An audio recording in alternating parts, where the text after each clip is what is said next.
tardes, bienvenidos a Los Siete Locos. Y hoy empezamos el programa, les cuento. Yo hace unos años leí una novela. Hay libros que uno recibe y que se lleva sorpresas extraordinarias. A mí me impactó muchísimo cuando leí República Luminosa de Andrés Barba, un escritor joven. Esto hace unos años, o sea, era bastante joven en ese momento, sigue siéndolo. Español, yo no lo conocía. Y es uno de los libros de los últimos años, sinceramente, que más me ha interesado, ¿no? Escrito en castellano. Digo, qué ganas de conocerlo, de ver quién es, de leer otros libros. Y ahora salió un nuevo libro de Andrés Barba, que acá lo tengo también, Vida de Guastavino y Guastavino. Y me entero que Andrés Barba está en la Argentina. Está viviendo en la Argentina desde hace un año, porque está casado con una argentina, una misionera, entonces viven en Misiones. A raíz de la salida del nuevo libro, bueno, lo localizamos y vamos a charlar con él. Es muy interesante, yo les recomiendo de verdad a este escritor. Vamos a empezar el programa con él. Y una sorpresa que estuviera acá. Se ha venido a vivir acá, tiene un chico chiquito y están viviendo acá. Y para mí una alegría tenerlo, como está en Misiones, obviamente hacemos la nota por Zoom. Lo presentamos y charlamos con él. Andrés Barba nació en Madrid, España, en 1975. Novelista, ensayista, traductor y guionista. Es autor, entre otros títulos, de Ha dejado de llover, En presencia de un payaso y República Luminosa. Vida de Guastavino y Guastavino es su último libro publicado. Bueno, acá lo tengo, Vida de Guastavino y Guastavino. Y ahí lo tenemos a Andrés Barba. ¿Cómo estás, Andrés? Muy bien, gracias.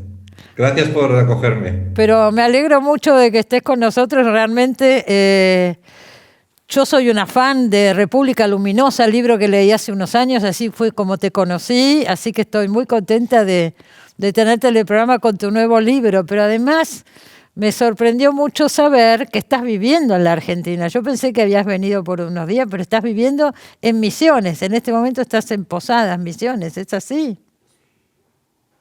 Así es. Estaba ya en los planes familiares, pero ya acabó siendo, la pandemia lo hizo inaplazable y aquí estamos. Y aquí está. En Argentina. Pues tu mujer es argentina. Es misionera, sí. Es de Misiones. Y están ahí con tu chiquito de 3 años viviendo en Misiones. Bueno, bienvenido, realmente bienvenido. Ojalá te quedes mucho tiempo. Por supuesto que este año que estamos todos encerrados no tuve oportunidad de conocerte, pero espero poder conocerte personalmente, Andrés. Bueno, quiero empezar hablando de Guastavino. Personaje que uno toma el libro, yo no sabía ni quién era, me enteré leyendo el libro. Contame cómo se te ocurrió, por qué elegiste este personaje y un poquito hablar del personaje también, que es bastante peculiar. Bueno, a ver, Rafael Guastavino es un arquitecto español de finales del siglo XIX que migra a los Estados Unidos, a Nueva York en concreto, en 1880 y patenta un sistema de construcción medieval para hacer bóvedas tabicadas, básicamente, ¿no? Es una especie de mezcla entre oportunista, arquitecto picaresco, si quieres así, llamarlo así, pero al mismo tiempo gran visionario, y es una historia absolutamente delirante, no solo sobre digamos, el sueño americano, ¿no? Por decir una cursilería, sino por algo más interesante, que es la construcción de una identidad, tanto en términos individuales como en términos colectivos, ¿no? Porque vos decís porque que la ciudad a la que llega en ese... Él aporta de alguna manera como para constituir la identidad de Nueva York, tanto como eso. Trabajó en algunos edificios emblemáticos de Nueva York, ¿no? Tengo la lista por acá, pero realmente...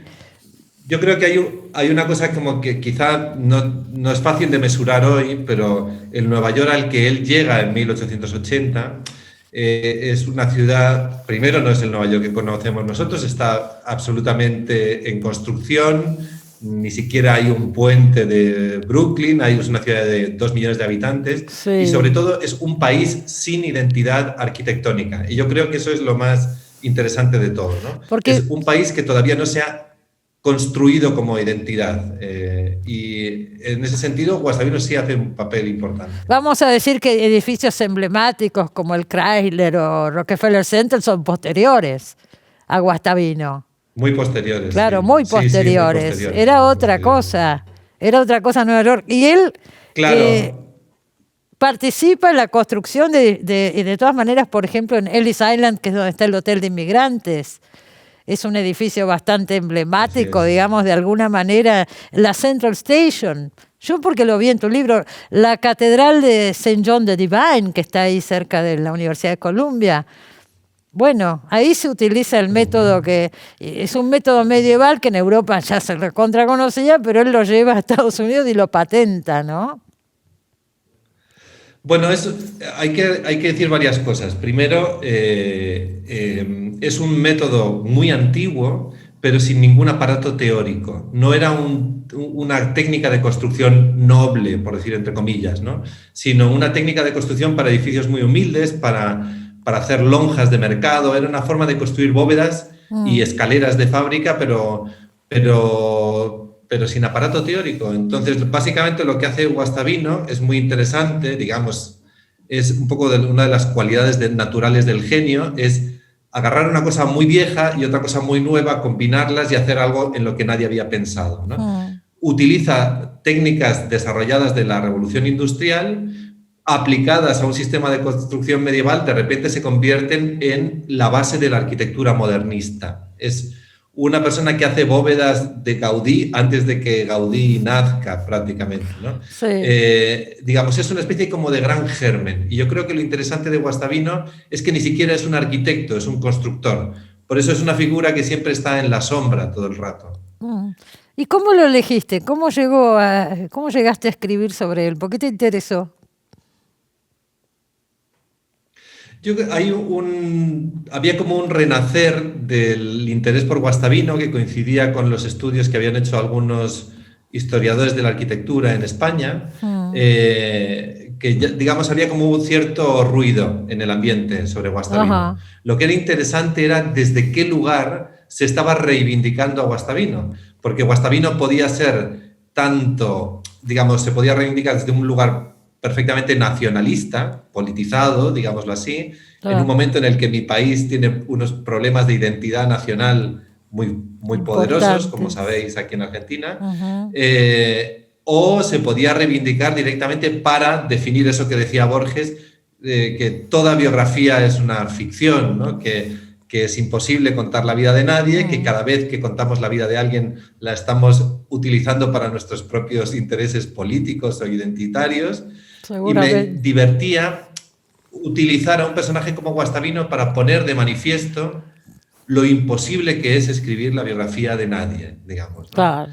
Y burlarnos un poco de nuestras expectativas como lectores y también de mis propias expectativas como escritor a la hora de afrontar un personaje así.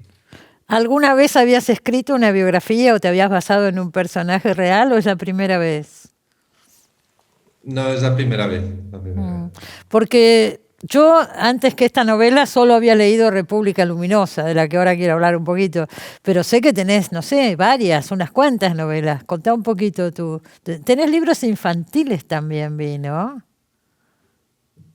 Sí, también tengo libros infantiles. Básicamente lo que he hecho a lo largo de mi vida ha sido narrativa, breve o larga, en formato de novelas cortas o novelas relativamente largas como República Luminosa. Sí. Y sobre todo he hecho mucho ensayo también. También ensayo.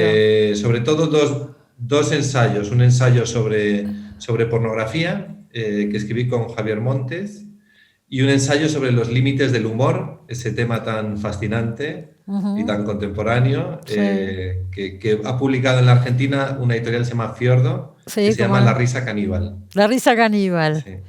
Y leí que tenés un libro que se llama Las Manos Pequeñas. No lo leí. Es así, Las Manos Pequeñas, donde ya habías tomado el tema de la infancia, que es el que tomás después en República Luminosa, ¿no? Así es.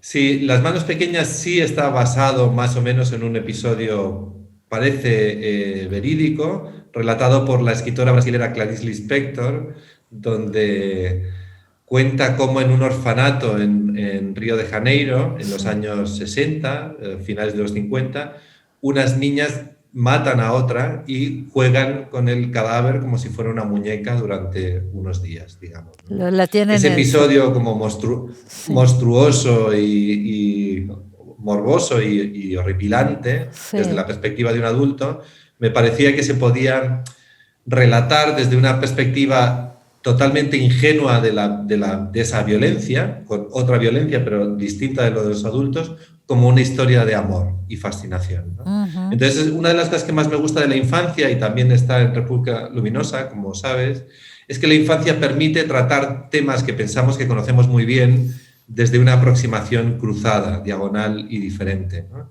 Y de repente como que se resignifican, ¿no?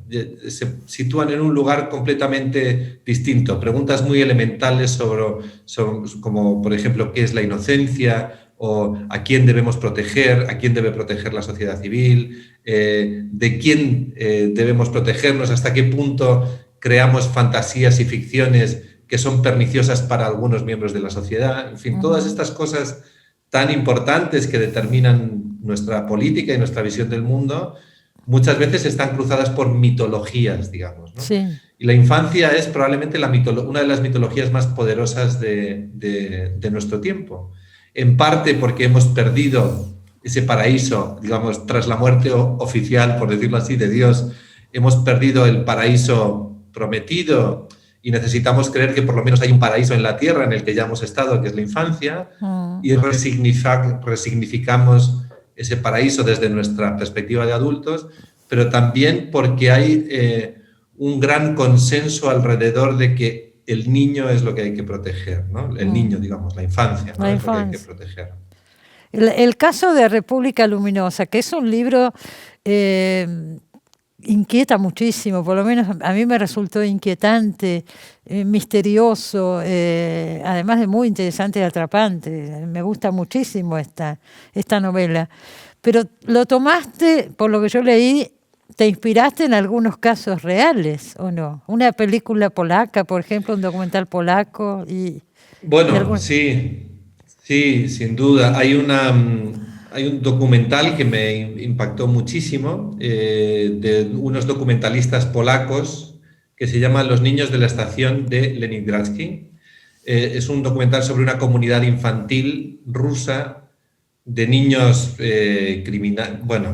digamos, de niños junkies, ¿no? De niños drogadictos, interpretados como niños criminales por la sociedad rusa en la que están, digamos, ¿no? Entonces ves como todo, es un documental muy interesante porque ves todos los estratos. Ves cómo es la sociedad civil que criminaliza a esos niños y los convierte, digamos, en adultos, está deseando convertirse en adultos para dejar caer sobre ellos todo el peso de la ley y de la justicia. Y por otro lado, los documentalistas tienen el buen sentido y el buen gusto, habría que añadir, de grabar a esa comunidad infantil en sus propios términos, dentro de su comunidad y sin intervención de los adultos, ¿no? Y ahí te das cuenta de que siguen siendo niños, a pesar de esa vida tan bestialmente dura que tienen, y sobre todo que han construido su estructura comunitaria con unos criterios distintos a los que nosotros como adultos la habríamos construido.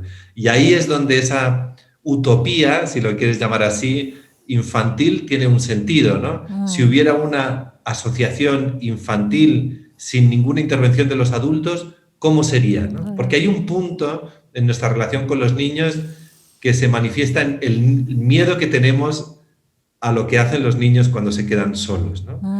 En ese miedo, que es un miedo interventor, hay, por un lado, un lado paternalista, porque queremos protegerlos, pero también hay un lado temeroso. Tenemos miedo de lo que son capaces de hacer, ¿no? No lo podemos gestionar del todo bien, ¿no? Entonces, en esa mezcla entre dos lugares tan inquietantes es donde se inserta el libro de República Luminosa. Y yo sé que también tuviste influencia de Conrad, que estuviste traduciendo a Conrad, y eso también marcó ciertas cosas en esta novela, ¿o no?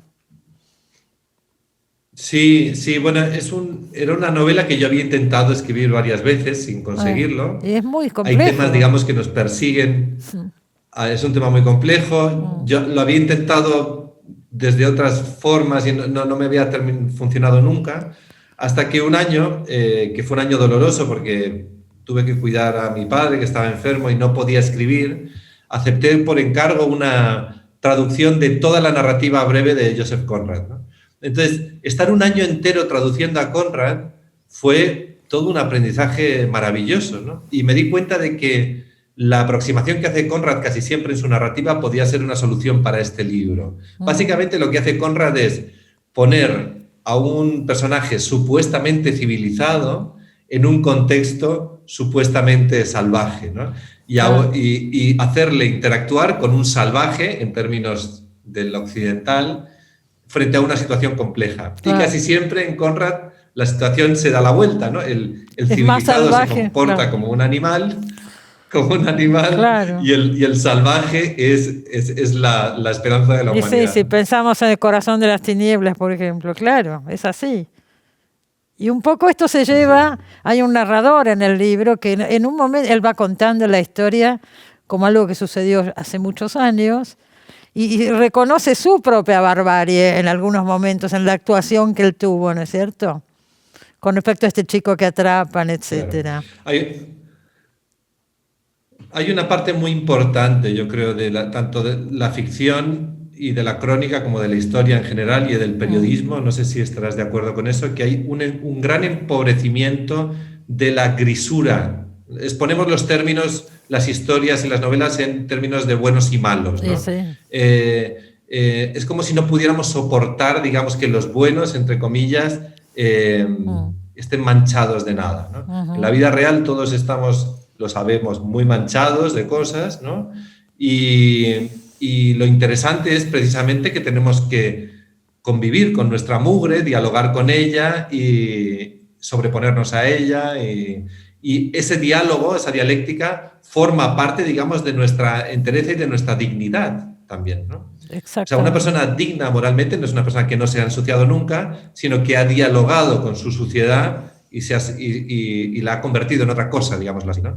En República Luminosa todo el mundo está sucio, digamos, como en la vida real, y en algún punto, y me parecía que era muy importante que el narrador, que es precisamente una voz supuestamente neutral, llegara a un punto de la narración donde no pudiera esconder su propia participación, digamos, ¿no? Eso es muy importante. No solo le da una enorme credibilidad a la narración, sino que hace que nos la podamos tomar en serio. Yo actualmente hay muchos libros que no me puedo tomar en serio sencillamente por ese motivo, porque no puedo relacionarme con personajes que no se manchan, digamos. Te puedo asegurar que esta novela es para tomársela muy en serio, ¿eh? ¿Dónde transcurre? En un pueblo imaginario, ¿no es cierto? En un lugar totalmente imaginario que uno podría decir de América Latina o, no sé, de Asia, por ahí.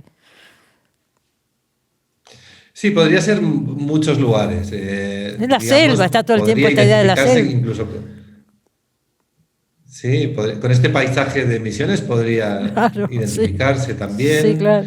Podría ser muchos paisajes como dices, de América Latina, de Venezuela, de Colombia, de México. Sí. Sin duda es un paisaje semitropical, digamos, con esas comunidades infantiles marginales. Yo creo que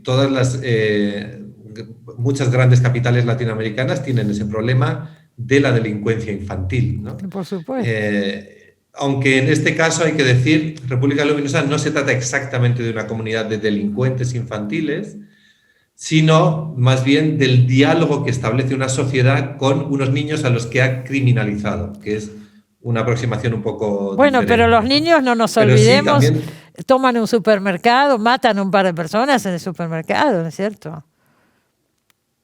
Sin duda, pero no sabemos si están jugando o si hay una verdadera intención violenta, ¿no? Exacto. Para que un acto sea totalmente punible, Esto, los que hemos tenido una educación católica lo sabemos bien, tiene que haber perfecto conocimiento y perfecto consentimiento. Esto los abogados y los jueces lo saben bien, ¿no? Para que sean actos verdaderamente punibles, los actos criminales que cometen esos niños, tienen que ser perfectamente y plenamente conscientes. Eso no sabemos si ocurre. Bueno, en esa ambigüedad, se mueve la novela todo el tiempo, en esa ambigüedad que acabas de marcar. Exacto. Y ahí se corren los límites del bien, todos los del mal. sectores ultraconservadores de la sociedad, cuando tratan de hablar de la criminalidad infantil, lo primero que intentan hacer es bajar la edad penal, ¿no? Es una para decir, bueno, estos chicos son plenamente conscientes de lo que hacen, ¿no? Exactamente. Me tengo que ir al corte. Me alegro mucho de haberte conocido, de verdad. Recomiendo de todo corazón todos los libros de Andrés Barba. No los leí, pero los que leí los recomiendo. Vida de Guastavino y Guastavino, República Luminosa. Y bueno, ahora vivís acá con nosotros, así que espero que cuando salgamos un poquito más de la pandemia nos podamos conocer. Gracias, Andrés, y felicitaciones de todo corazón. Gracias a vosotros. Hasta pronto. Un placer. Bueno, enseguida volvemos. Primer corte.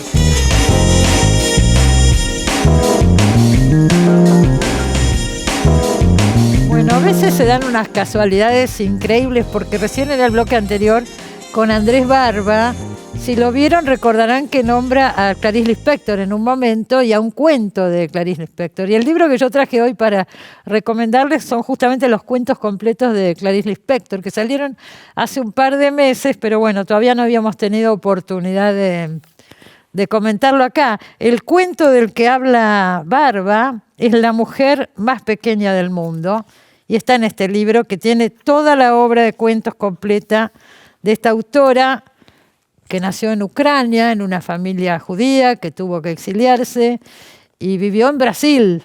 Tuvo una vida muy complicada, una infancia muy complicada. A los 23 años sacó su primera novela, Cerca del corazón salvaje, y esta novela tuvo mucho éxito y mucha repercusión. Después ella se casó con un diplomático, viajó por el mundo y finalmente volvió a instalarse en el Brasil. Hoy está considerada una de las grandes escritoras latinoamericanas. Y en este libro es interesante porque uno ve toda la progresión, desde los primeros cuentos, cuando era muy joven, hasta los últimos que quedaron inéditos, cuando murió en la década del 70.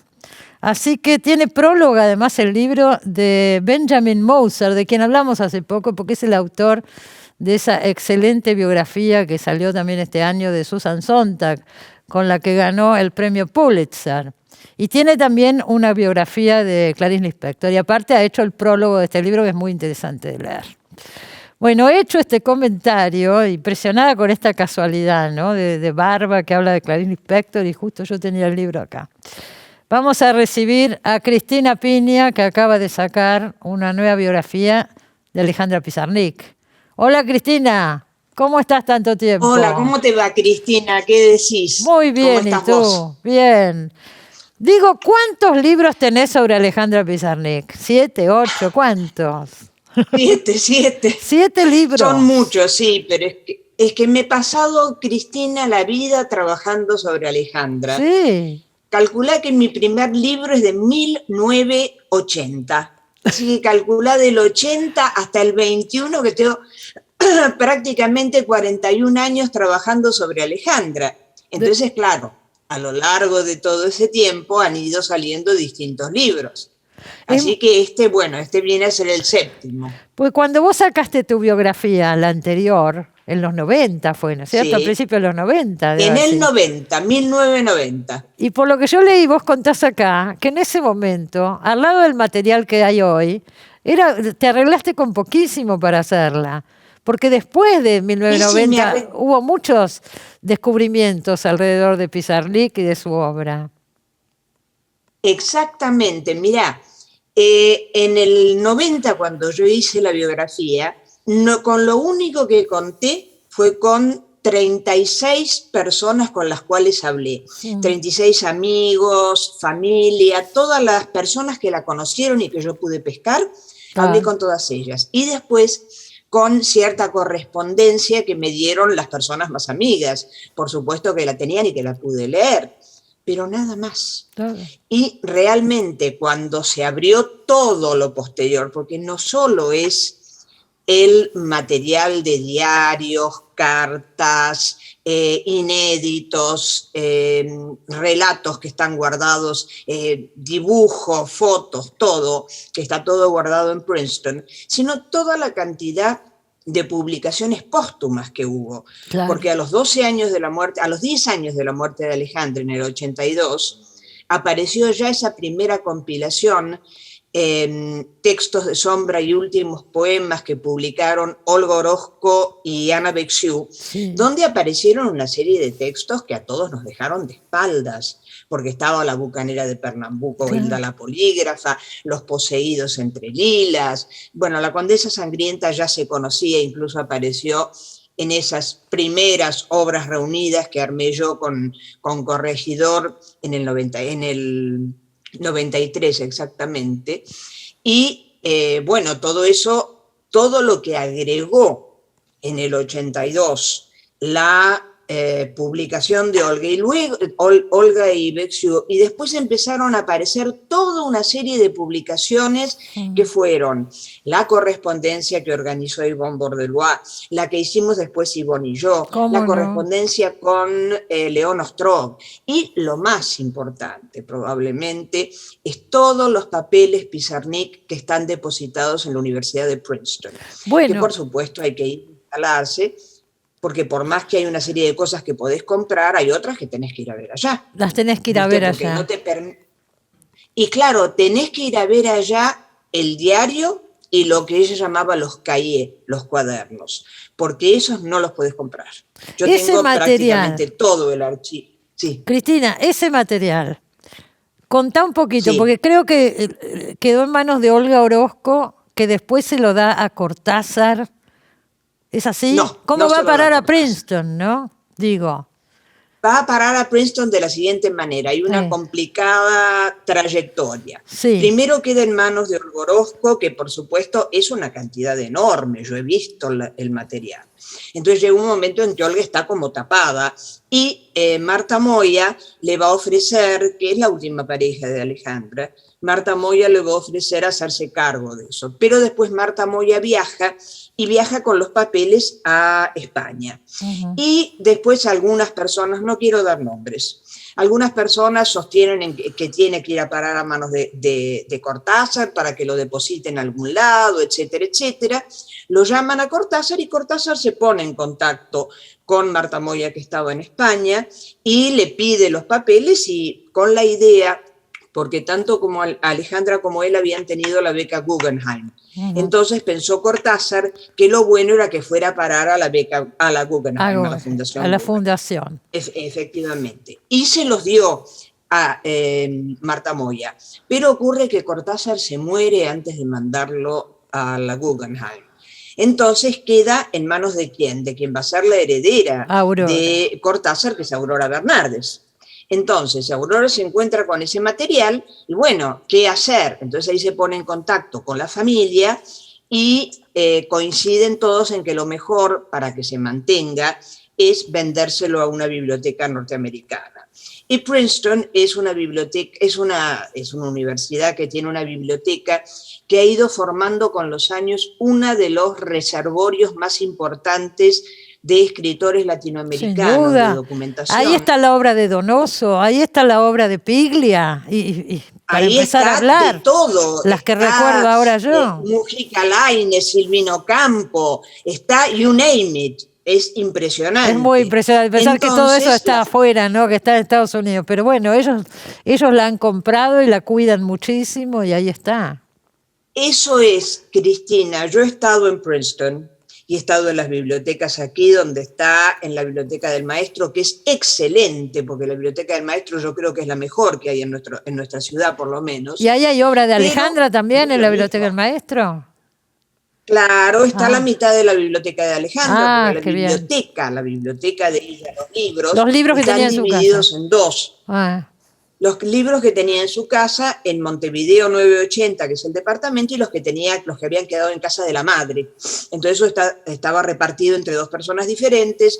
Una parte fue a parar después de años a la Biblioteca Nacional y la otra parte fue a la Biblioteca del Maestro. Yo estuve en la Biblioteca del Maestro, que está todo muy cuidado, pero de ninguna manera es esa especie de cuidado absoluto que hay en Princeton. Los recursos que tienen en Princeton no los tienen en la Biblioteca del Maestro, eso sin duda, lamentablemente. Pero por supuesto, y en ninguna otra biblioteca argentina. No, ya sé. Porque fíjate que es un pequeño lugar donde caben nada más que 6 mesas, hay una persona, no te dejan entrar nada más que con los anteojos, sin el estuche, la computadora si la necesitas y nada más.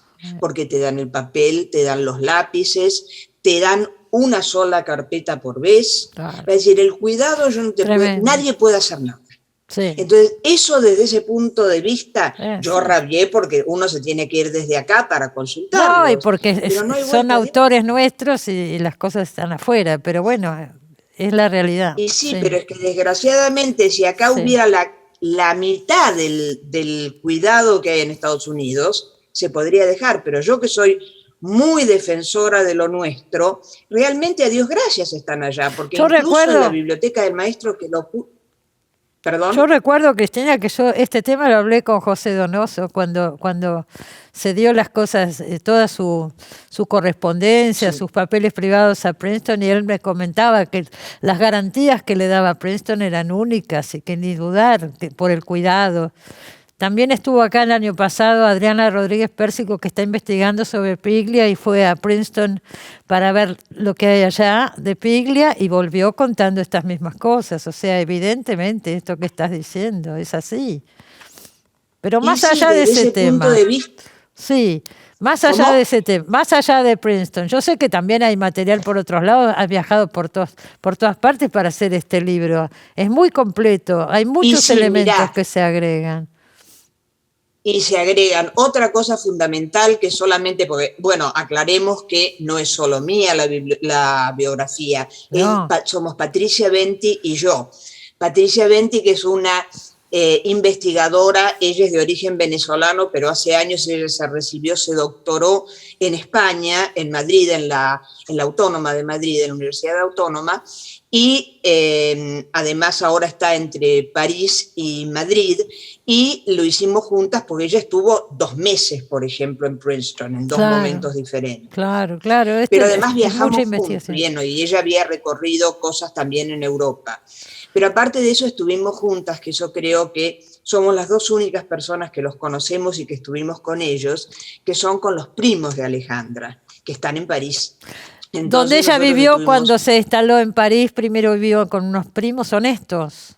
Exactamente, son estos, porque fue a la casa de sus tíos y estos son los primos, que tenían más o menos la misma edad de ella, unos un poco mayores y otro un poco menor. Pero nosotros fuimos y los visitamos. Y tuvimos de primera mano no solo todo el testimonio de ellos, sino que nos llevaron a la casa. Ya no es de ellos, pero el nuevo dueño nos permitió ir y ver el dormitorio donde Alejandra había vivido. Ella estuvo alternativamente en casa de los tíos, porque imagínate que eso queda en Châtenay-Malabry, es decir, a 20 minutos de subte de París.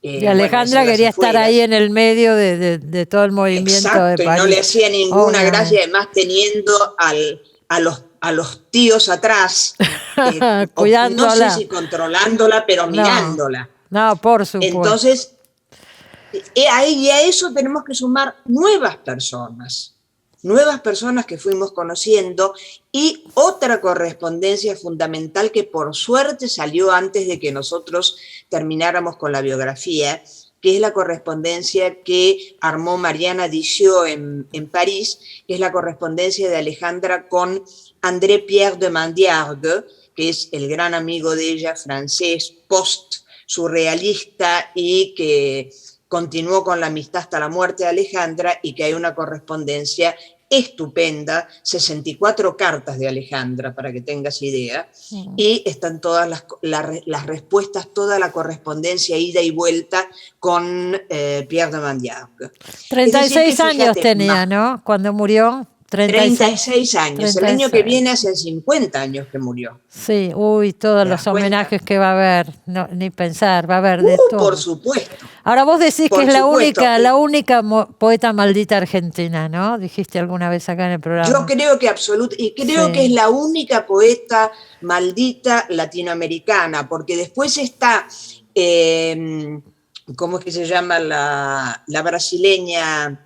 Ay, ahora se me voló el nombre, No ya va a sé. aparecer, Bueno, pero que es muy posterior a Alejandra.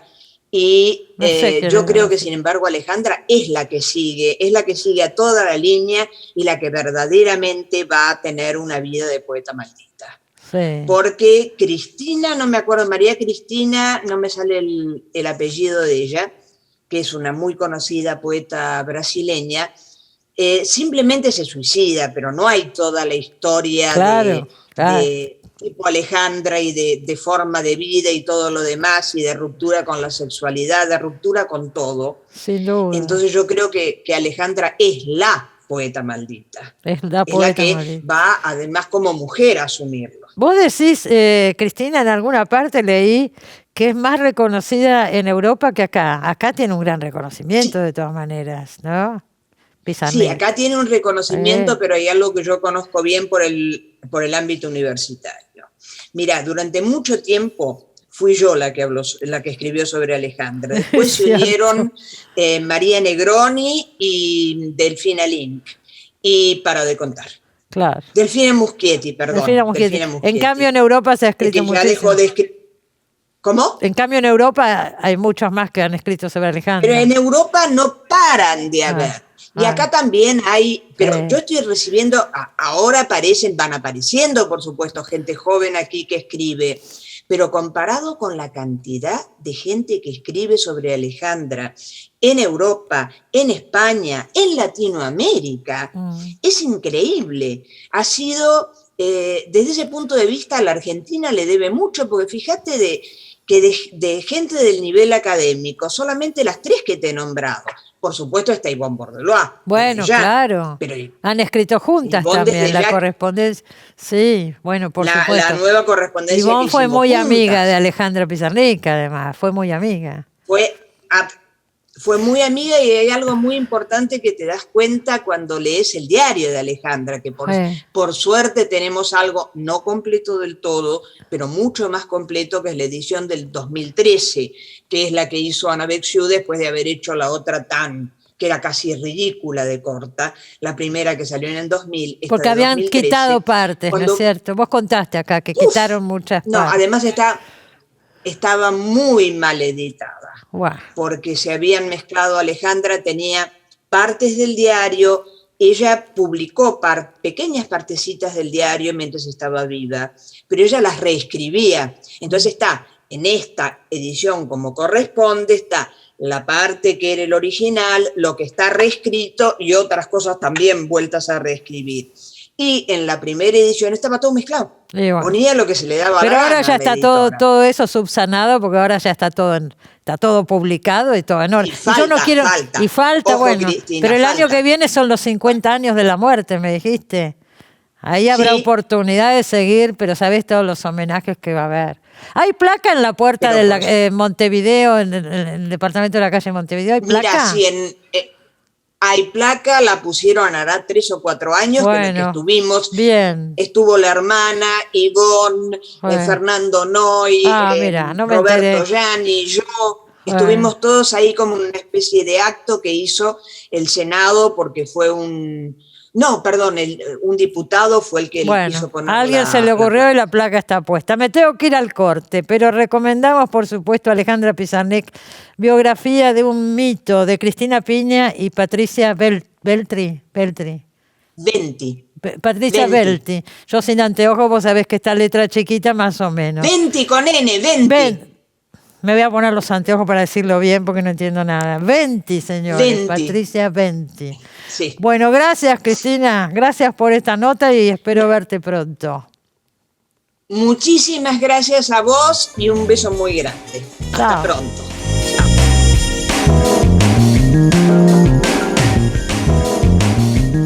Bueno, les cuento que esta semana, por primera vez en un año y medio, fui al cine. Por primera vez fui al cine.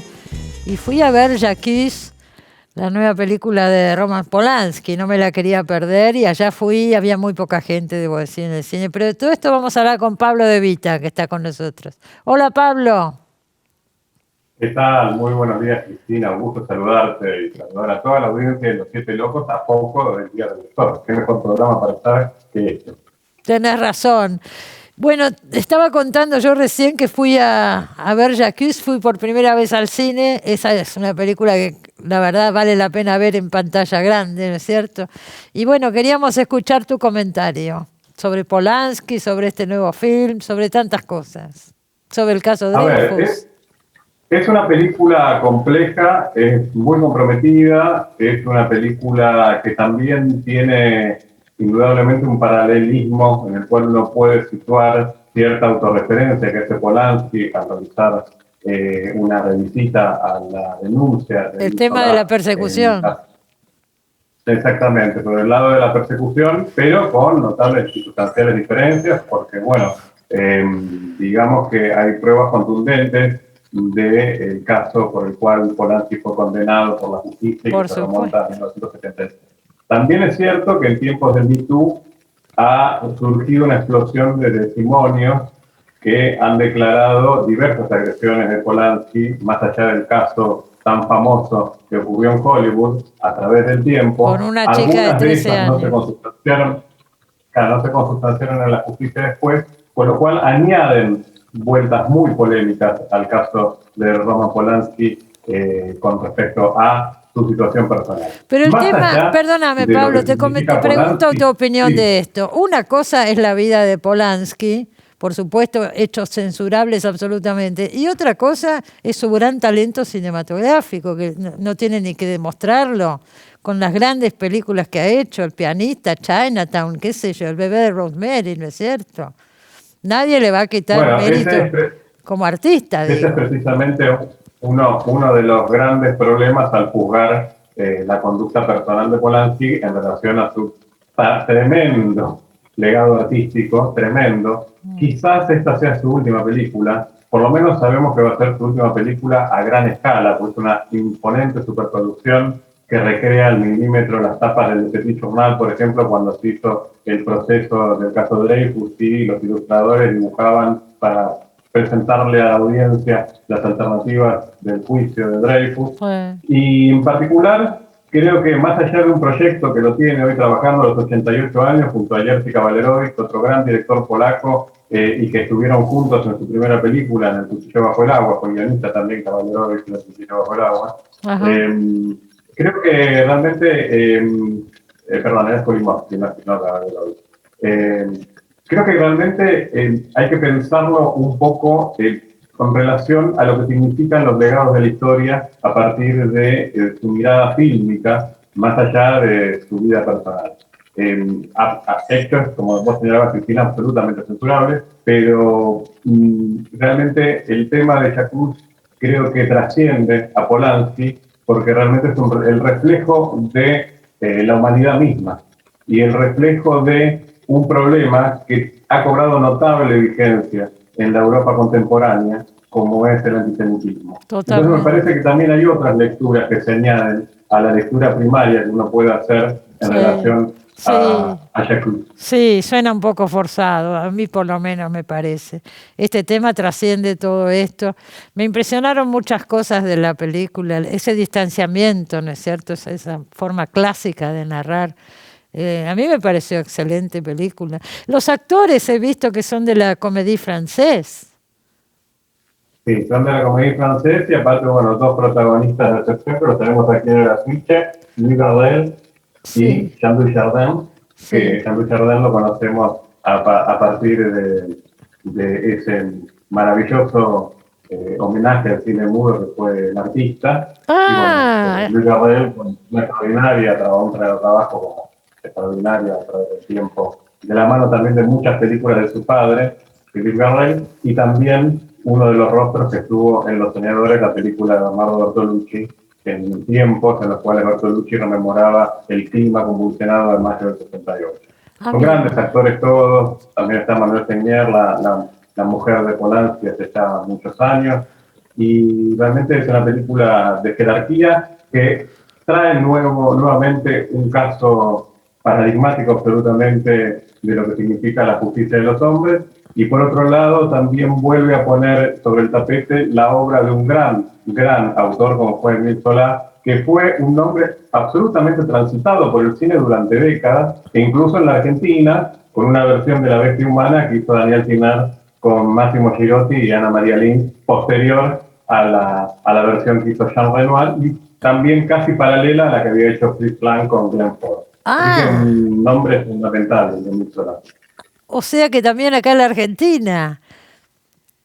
Acá tuvimos una adaptación de La Bestia Humana. Digo, La Bestia Humana, creo, con Nana y Jacques son tres grandes momentos en los cuales el cine deposita su mirada a la obra de Émile Zola. Incluso es muy interesante porque en YouTube se puede ver un corto de Georges Méliès, uno de los extraordinarios y más fantásticos pioneros del cine de todos los tiempos y pionero de la construcción de la fantasía en el mundo de la imagen, que toma y recrea como uno de los primeros testimonios el caso Dreyfus, y que es la primera película censurada en Francia, en 1906 aproximadamente. Tuvo una censura porque, bueno, el caso estaba en el candelero, había mucha oposición. Uno lo ve hoy de una manera muy romántica, pero realmente los pro-Dreyfus eran minoría en el contexto de la sociedad francesa de aquel momento y sobre todo en el mundo de la intelectualidad. No era un caso que estuviera de una manera muy fuerte la convocatoria de la sociedad, estaba muy dividido todo, pero sobre todo, digamos, había más en contra de Dreyfus que a favor de su liberación. Y de su eso se muestra en la película, eso se ve claramente en la película, Pablo. Otra cosa que me llamó la atención y me gustaría tu comentario, el París que muestra la película. Es un París oscuro, sórdido, de callejuelas, decadente. Hay una mirada también ahí, ¿no es cierto? Uno está acostumbrado a ver en el cine ese París radiante, nada que ver acá. No, absolutamente. Yo creo que es otro de los grandes aciertos de la película y por lo cual también me parece imprescindible su mirada en una sala de cine. Es una película que realmente verla en una pantalla de televisión es un reduccionismo porque uno no está viendo la película de Polanski, está viendo una aproximación. ¿Seguro? Porque realmente la imagen completa mucho lo que significa la densidad argumental que presenta el relato. De acuerdo, muchísimas gracias. Bueno, espero que la gente que nos está escuchando se anime y vaya. Yo me animé, fui al cine por primera vez porque esta película es para ver en el cine, en pantalla grande. Nos vemos pronto, Pablo. Muchísimas gracias. Muchas gracias, Cristina, a vos y un gran abrazo y gracias nuevamente por permitirme estar en el cine. Hasta pronto. Y ya nos despedimos, se terminó el programa, parece que estamos un poco atrasados por las señas que me están haciendo, así que me despido rapidito. Nos vemos el sábado que viene como siempre. Gracias por acompañarnos. Buena semana.